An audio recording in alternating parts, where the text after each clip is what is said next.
প্রিয় বন্ধুরা, এখন আছি আমি নবগঙ্গা নদীর তীরে।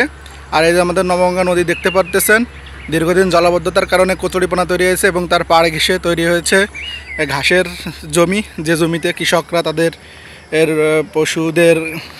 গবাদি পশুদের খাওয়ানোর জন্য ঘাস চাষ করেছে।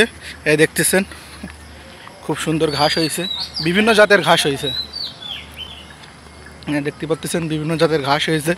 তারা এখানে কলা গাছ লাগিয়েছে, প্লাস ঘাস লাগিয়েছে বিভিন্ন জাতের। আপনারা কালার দেখলেই বুঝতে পারবেন যে 2-3 প্রজাতের ঘাস। আমরা সেই ঘাসের বাগান দিয়ে যাচ্ছি খুব সুন্দরভাবে।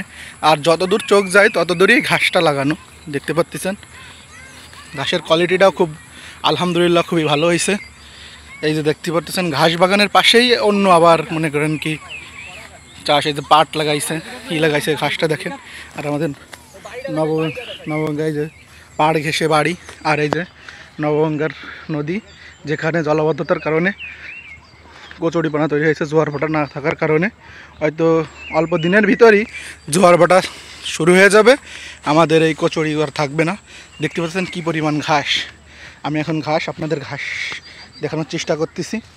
দেখতেছেন কত সুন্দর, দেখতেছেন খুবই সুন্দর ঘাস।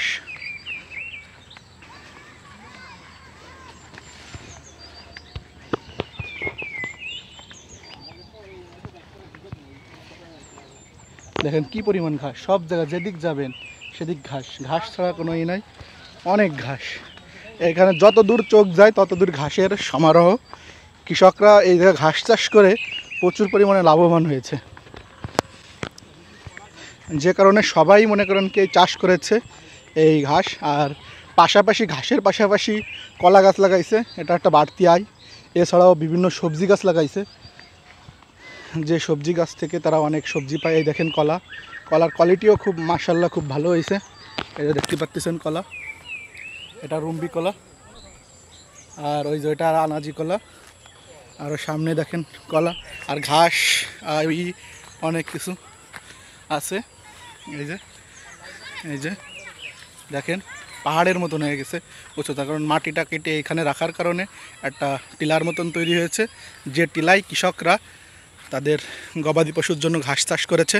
আর পাশেই আছে যে আম বাগান দেখতে পাচ্ছেন, যতদূর চোখ যায় শুধু ঘাস আর ঘাস। আর এই যে